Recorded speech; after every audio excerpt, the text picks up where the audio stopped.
Mouvement, mais en tout cas, voilà, il y a une constellation de gens qui aimeraient qu'il y ait une borne, alors bien sûr, symboliquement à Hiroshima Nagasaki, bien sûr, avec ces gens qui travaillent actuellement là-dessus. Et puis ensuite, la borne numéro 4, c'était avec le Mexique. Donc on a un partenariat très serré avec la fondation El Consejo Leonora Carrington du Mexique, à Mexico, San Luis Potosí et Xilitla, qui sont des lieux assez extraordinaires que je vous invite si vous avez la possibilité d'y aller. Et là aussi, par rapport aux problématiques de violence, par rapport aux problématiques de migration, et singulièrement de violence faite aux femmes, donc il y avait l'idée, là aussi, d'implanter des bornes, pour, comme ça, essaimer des relations plus pacifiques à la base entre les citoyens, des collectifs, des associations, des institutions, là où les États actuellement sont en faillite, et sans parler des organisations internationales. Et puis, normalement, devrait être là Carlos de los Ríos, visiblement très dérouté aussi, sur le projet donc, là, de 5e route mondiale avec le Chili. Donc on y était donc 2 représentants de la Rose Impossible de Saint-Cyr-la-Popie ce printemps, donc entre Santiago de Chile, où il y avait une grande exposition pour le centenaire du premier manifeste surréaliste, après à Valparaíso et Vina del Mar, qui sont surtout Vina del Mar, en fait, c'est la ville natale d'Elisa Breton, qui vivait à Saint-Cyr-la-Popie avec André Breton, qui était sa dernière compagne. Et en fait, Elisa, son vrai nom, de départ, c'est Elisa Claro Bildoff. Donc en fait, elle est d'origine chilienne. Elle est née à Vina del Mar, juste à côté de Valparaiso. Et donc on a pu rencontrer là-bas un centre universitaire, un centre de collectifs, d'artistes et d'associations qui veulent créer là aussi un échange, qui veulent, y compris sur les problématiques de climat. Voilà, il n'est jamais trop tard. Carlos, c'est vrai qu'il vient depuis le Chili, donc je vous demande de saluer Carlos de los Ríos, dont j'avais parlé.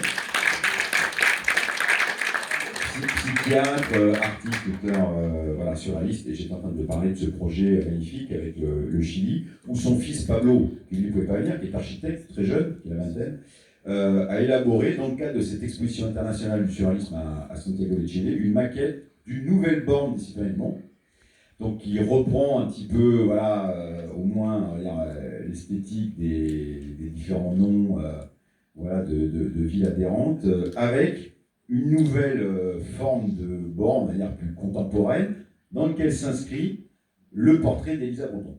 Voilà. Pour mettre l'accent sur des femmes qui ont peut-être été invisibilisées par les médias, ou en tout cas dans la réception de ce mouvement.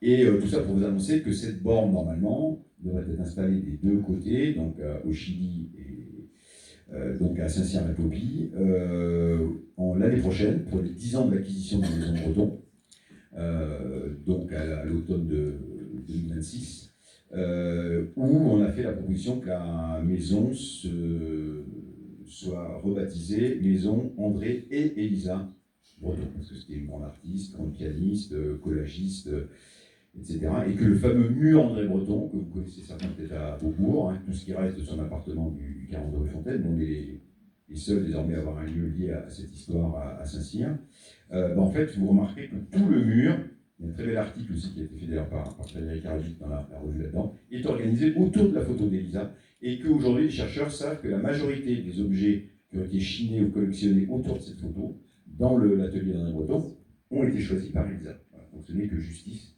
que de rebaptiser cette maison et lui redonner cette place. Voilà. Développer, toi, sur ce projet de borne de ton fils et toi-même ton implication dans le mouvement surréaliste, et ça fait 3 ou 4 fois maintenant que tu viens depuis le Chili à Saint-Cyr-la-Popie dans le Lot. Et puis j'en profite pour vous présenter Michel Stien, qui interviendra demain à Saint-Cyr-la-Popie, qui a bien voulu, en l'absence de Tsuko Nagai, donc venir déjà vous présenter des choses ici. Donc elle est responsable de la coopérative Copcité, donc dans le quartier de Clichy, donc à la place Clichy à Paris. Donc par 2 occasions, que ce soit sur cette place Clichy où il y a eu un événement autour de Charles Fourier, qui était un utopiste qui a beaucoup influencé les surréalistes, où il y a le socle de son ancienne statue, plus une pop dont elle vous parlera. Elle a un projet peut-être d'inscrire une nouvelle route mondiale donc à cet endroit, ou un prolongement, ce sera peut-être des choses à discuter entre nous. Plus, voilà, elle intervient avec la Maison de l'Europe et l'UNESCO pour inscrire la question de la culture, notamment la culture de la paix, cette composante étrange, dans l'ordre du jour de l'ONU, parce que ce n'est pas le cas. Oui, et ça nous renseigne quand même sur l'impuissance de l'ONU actuelle. Donc je propose voilà, quelques minutes, donc voilà, 5-6 minutes à Carlos, 5-6 minutes après les questions. Puis voilà. Carlos, à toi.